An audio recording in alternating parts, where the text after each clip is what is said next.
Good morning. Good morning, 9th class.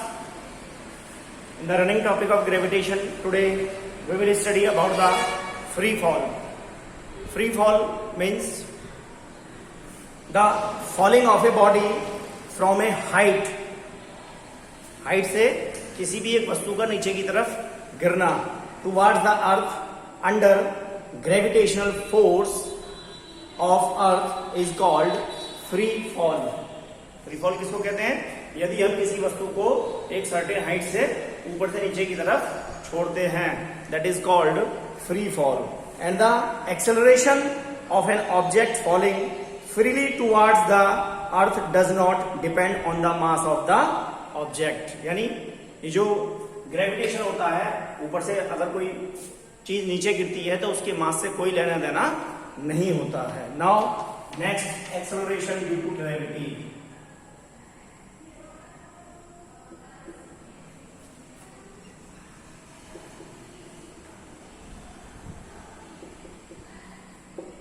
Acceleration due to gravity.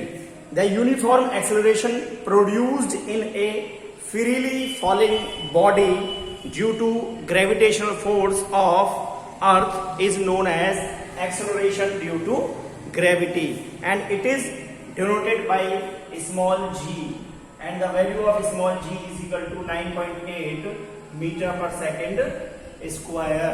इसकी जो value होती है वो 9.8 मीटर पर सेकेंड स्क्वायर होती है. Now relation between small G and capital G. Let's see the relation between small G and capital G. Relation between capital G and small G. Capital G stand for, as you know that capital G is universal gravitational constant, whereas small g is the acceleration due to gravity. इन दोनों में क्या relation होता है हम देखेंगे. According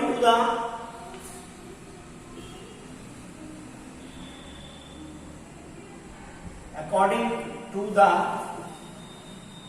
universal law of gravitation, universal law of gravitation, ये नियम हमने पढ़ा था. इसके अकॉर्डिंग फॉर्मूला आता है आपका F force is equal to G m1 m2 upon r square. This one is the equation first. इसको हम इक्वेशन फर्स्ट मान लेते हैं. And according to the Newton's law, अकॉर्डिंग to the Newton's, कौन सा law? Second law. Newton's law of Newton's कौन सा है? सेकेंड. न्यूटन्स लॉ क्या फॉर्मूला आया था? F is equal to m into a. लेकिन हम इसको किसकी टर्म में रखेंगे? Small g, universal acceleration due to gravity की टर्म में रखेंगे. इसको ले लेते हैं आप second equation from equation first and second. दोनों ही फोर्स है तो दोनों वैल्यूज को क्या करेंगे? बराबर पुट कर देंगे. यह जाएगा आपका m into G is equal to G m1 m2 upon r square. ठीक है जी. तो एक m से क्या होगा? एक m कैंसिल हो जाएगा और फॉर्मूला जो आएगा आपका that is equal to G is equal to G m upon r square. ठीक है जी. ये आपका रिलेशन है किस किस के बीच. यहां पर आप m1 m2 ना मान करके खाली m भी ले सकते हो, जिससे कि आपको कंफ्यूजन ना हो. ठीक है.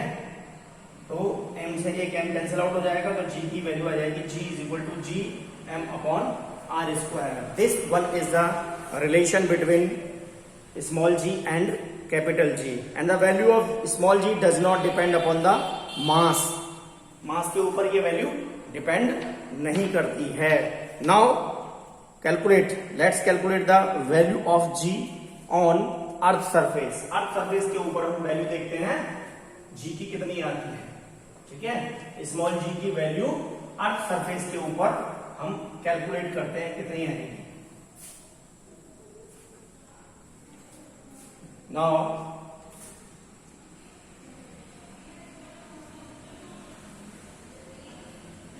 Value of small G on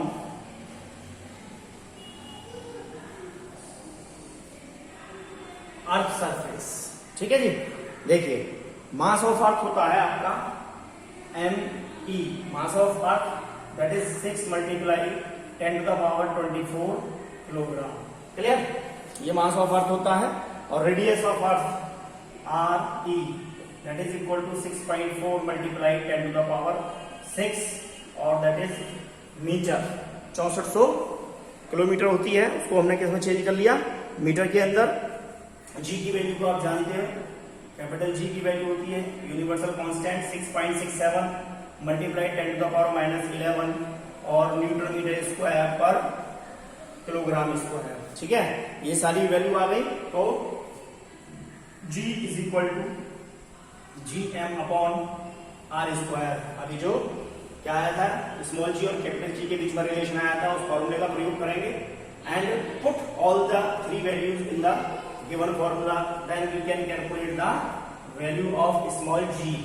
तो put 6.67 multiply 10 to the power -11 multiply, वहां से आपका 6 multiply 10 to the power 24 divided by और R square means 6.4 multiply 6.4 multiply 10 to the power 12। ठीक है जी, तो इसको कैलकुलेट करेंगे। देखो पावर का कैलकुलेशन मैं आपको बताता हूँ। 10 की ये जो 10 टू द पावर 12 है, ऊपर जाने पर क्या हो जाएंगी, नेगेटिव हो जाएंगी। तो वैल्यू आ जाएगी आपकी g is equal to 6.67 multiply 6 divided by 6.4 multiply 6.4। एक पावर को यहाँ पे क्या है 12 और 11 ऊपर जाने पर ये होगी पावर माइनस की 23 और ये हो गया आपका 10 टू द पावर 24। क्लियर, इसको आप कैलकुलेट करेंगे, कैंसिल आउट कर देंगे। देखो ये पॉइंट से दोनों पॉइंट कैंसिल आउट हो गए, तो small G is equal to आ गया 667 मल्टीप्लाई 6 मल्टीप्लाई, यहाँ से ये पावर कैंसिल आउट हो गई, तो यहाँ बचा 10 आपका और डिवाइडेड बाई 64 इंटू 64, 64 गुना 64। इनकी मल्टीप्लाई करोगे आप, इन दोनों की मल्टीप्लाई करोगे तो ये आ जाएगा 4002 और एक जीरो डिवाइडेड बाई 4096। 64 में 64 की मल्टीप्लाई करोगे तो इसको डिवाइड करोगे तो G इज इक्वल टू आ जाएगा आपका 9.8 न्यूटन, यानी G on earth surface, GeV आप इसको कह सकते हो। The value of small g that is acceleration due to gravity, ये कैलकुलेशन के बाद कितनी आती है 9.8 और मीटर पर सेकेंड स्क्वायर। क्लियर, 9.8 मीटर पर सेकेंड स्क्वायर, ये वैल्यू आएगी आपकी। क्लियर,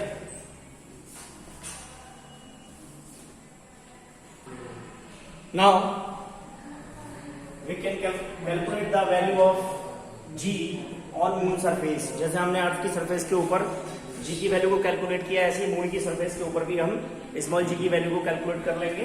तो क्या चाहिएगा हमें उसके लिए, mass of moon that is mass of moon 7.4 into 10 to the power 22 kilogram, radius of moon that is 1.74 into 10 to the power 6 kilometre. ठीक है, ये दैट इज ये मीटर के अंदर है। एंड जी की वैल्यू हमको बताइए, universal gravitational constant that is 6.67 into 10 to the power -11 newton metre square पर किलोग्राम स्क्वायर। फॉर्मूला है आपका, तो फॉर्मूला कहाँ है, मून की सरफेस के ऊपर ही, Gm equal to GMM upon R square. Value को पुट करेंगे 6.67 into 10 to the power -11 multiply 7.4 into 10 to the power 22 divided by 1.74 into 1.74 into 10 to the power 6 into 10 to the power 6। ये points है, ये point cancel हो जाएगा और ये वाला पॉइंट है, ये पॉइंट कैंसिल, एक जीरो बढ़ जाएगी। क्लियर, अब इसको अलग सेपरेट कर लेते हैं, पावर को अलग कर लेते हैं। 667 into 740 multiply 10 to the power -11 into 10 to the power 22 multiply 10 to the power -12। ये क्या हो जाएगा, ये 12 और 11 23, यानी एक जीरो फालतू है। तो इसको कैंसिल आउट कर देंगे इससे, एक जीरो हमारी बचेगी नेगेटिव में, वो नीचे आ जाएगी। 6 6 7 मल्टीप्लाई 740 और divided by 174 multiply 174 multiply 10। Clear? तो आप इसको क्या करेंगे, कैंसिल आउट कर देंगे, यानी इस जीरो से ये एक जीरो कैंसिल आउट हो जाएगी, इन दोनों की मल्टीप्लाई आएगी आपकी 49358 और डिवाइडेड बाई 174 में 174 की मल्टीप्लाई तो 30276। इसको आप कैलकुलेट करेंगे तो वैल्यू आ जाएगी आपकी 1.63 और मीटर पर सेकेंड स्क्वायर। ठीक है जी, यानी ये वैल्यू आ गई आपकी किसके ऊपर, मून के ऊपर। अगर हम इसको कंपेयर करें, if we compare it with the value of G on the earth surface, तो क्या मिल जाएगा, कंपेयर, इसको हम कंपेयर करेंगे तो हम क्या लिखेंगे, जी मून अपॉन जी अर्थ। जी मून कितनी आई वैल्यू, 1.63 डिवाइडेड बाई ये आया आपका 9.8। ये देखो पॉइंट्स है, पॉइंट को कैंसिल आउट कर दो, एक जीरो बुला दो, ये लगभग इसके 16 टाइम्स है, but that is equal to, near about equal to 1/6। It means एक रिलेशन आ जाएगा आपका, इसको मैं यहां लिख देता हूं, G moon is equal to 1/6 multiply G earth. जो मून के ऊपर जी की वैल्यू है वो अर्थ का 1/6 टाइम होता है। The value of G on the moon is about 1/6 of the value of the G on earth. ठीक है जी। Now difference between small G and capital G देखते हैं आगे। स्मॉल जी और कैपिटल जी, स्मॉल जी और कैपिटल जी के अंदर क्या डिफरेंस है।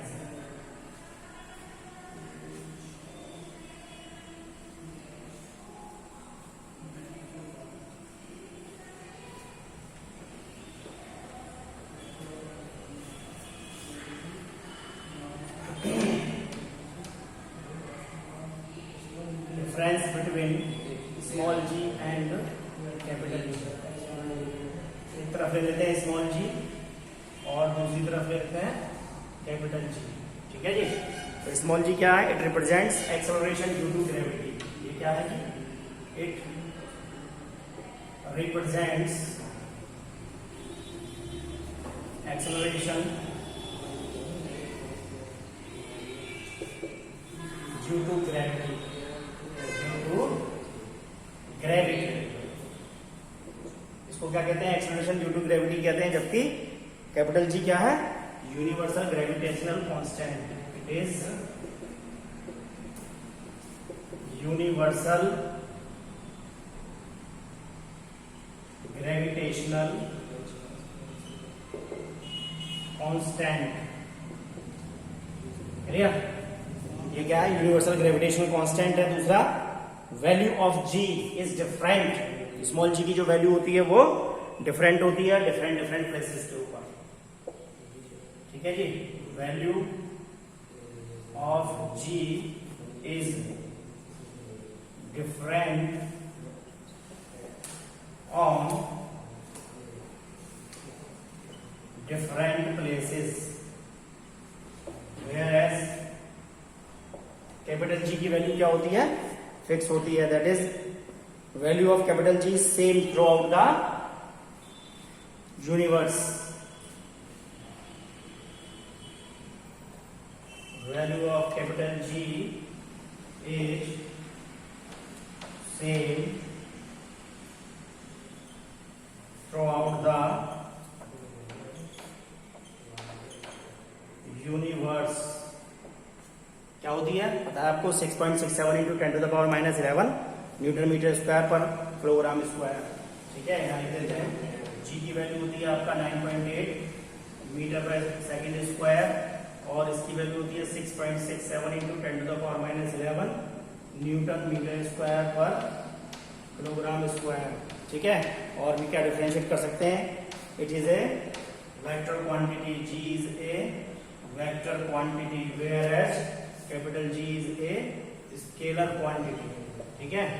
तो this one is the differences between small G and capital G. Now एक लास्ट टॉपिक आपका है इसके अंदर, that is mass and wait.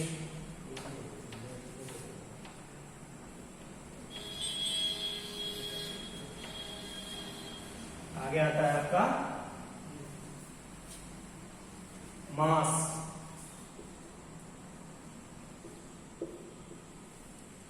मास क्या होता है? The amount of matter contained in a body, the amount of matter contained in a body. Mass किसको कहते हैं? जो भी पदार्थ है, ठीक है, जैसे ये डस्टर है, इसके अंदर जितना भी मैटर है वो टोटल किसको इंडिकेट करता है? इसके मास को इंडिकेट करता है। And it is a scalar quantity, ऐसी क्वांटिटी है स्केलर क्वांटिटी, क्लियर। और mass of a body is measured bye a beam balance. बहुत इंपॉर्टेंट चीज है, इसको हम किसके द्वारा मेजर करते हैं? बीम बैलेंस के द्वारा मेजर करते हैं, क्लियर। एंड ऐसा unit of mass is kilogram. इसकी जो ऐसा यूनिट होती है वो आपका होती है किलोग्राम, दैट इज केजी। आगे बात आती है वेट। फिजिक्स में दोनों ही टर्म अलग अलग होती है। Wait of a body is the force with which it is attracted toward the centre of the अर्थ। यानी वेट क्या है? ये किस बल के द्वारा पृथ्वी की तरफ आकर्षित होता है, that is called weight। and if m is a mass of the body and g is the acceleration due to gravity, अगर इस ऑब्जेक्ट का मास m माने और एक्सेलरेशन ड्यू टू ग्रेविटी क्या लें? स्मॉल g लें, तो the body is attracted toward the center of the earth by force that is F is equal to m into g, ठीक है। तो ये जो फोर्स है यही उसका क्या हो जाएगा? मास हो जाएगा। यानी that is W is equal to F is equal to M into G। ये यहां से आ गया फॉर्मूला। अगर हम ये मान लें कि मास क्या है? 1 किलोग्राम, और G की वैल्यू आपको पता है 9.8 मीटर पर सेकेंड स्क्वायर, तो जो वेट होगा that is equal to 9.8 newton. 9.8 newton के बराबर होगा। यानी इसकी जो यूनिट होती है, unit of weight is that is newton. Weight की जो यूनिट होती है वो क्या होती है? न्यूटन होती है। दोनों के अंदर अगर डिफरेंस देखें तो क्या डिफरेंस आ जाएगा? मास। अभी डेफिनेशन में जैसे बताया लिखा हुआ है, it is amount of matter contained in the body, ठीक है जी। एंड वेट क्या होता है? वेट है आपका, it is the force with which the body is attracted towards the centre of the अर्थ। यानी किस बल के द्वारा वो ऑब्जेक्ट सेंटर ऑफ अर्थ की तरफ क्या होता है? अट्रैक्ट करता है। That is the first difference between mass and weight. The second one is it is constant all over the universe. जो मास होता है हमारा वो क्या होता है? टोटल यूनिवर्स के अंदर कॉन्स्टेंट होता है। Whereas weight changes from place to place due to the change in the value of G. क्योंकि वेट की जो वैल्यू है इसके ऊपर डिपेंड करेगी, मास के ऊपर नहीं, जी के ऊपर डिपेंड करेगी। क्योंकि जी की जो वैल्यू होती है वो जगह जगह पर क्या होती रहती है? चेंज होती रहती है। And the third one is unit की बात करें, यूनिट में difference, unit of mass is kilogram, whereas unit of mass unit of weight is newton. And mass of body can not be zero. Mass जो है हमारा वो zero नहीं हो सकता। Whereas weight of a body is zero at the centre of the earth and spaceship on the satellite. Weight जो होता है वो जीरो होता है अर्थ के सेंटर के ऊपर और स्पेसशिप में। And mass is a scalar quantity, whereas weight is a vector quantity. And mass is measured by beam balance, whereas weight is measured by spring balance. Weight को हम spring balance के द्वारा major करते हैं। तो that is the difference between mass and weight, या जो हमने जनरल इक्वेशंस पढ़ी थी मोशन की, वो भी न्यूमेरिकल प्रॉब्लम सॉल्व करते में आपके बहुत काम आएंगी, इसलिए उनको मैं एक बार आपको रिवाइज करा देता हूं कि कौन कौन सी मोशन की इक्वेशन ऑफ मोशन थी। ये क्या था? फर्स्ट इक्वेशन थी v is equal to u plus at, the second one s is equal to ut plus half at square, and the third one is v square is equal to u square plus 2as। ठीक है, तो in terms में अगर हम यहाँ पर a की जगह क्या पुट करें, a की जगह g की वैल्यू को पुट करें तो क्या आ जाएगी? First equation v is equal to u plus gt, second हो जाएगी आपकी s is equal to ut plus half और gt स्क्वायर, और third one is v square is equal to u square plus 2gs। तो don't forget these equations. ठीक है, यहाँ पर अगर फ्रीली फॉलिंग ऑब्जेक्ट है तो उस समय हमें ये इक्वेशंस काम आएंगी। ठीक है, वहां पर हमें a की वैल्यू को g के टर्म्स में क्या करना पड़ेगा? पुट करके उस न्यूमेरिकल को सॉल्व करना पड़ेगा। राइट जी, तो दैट इज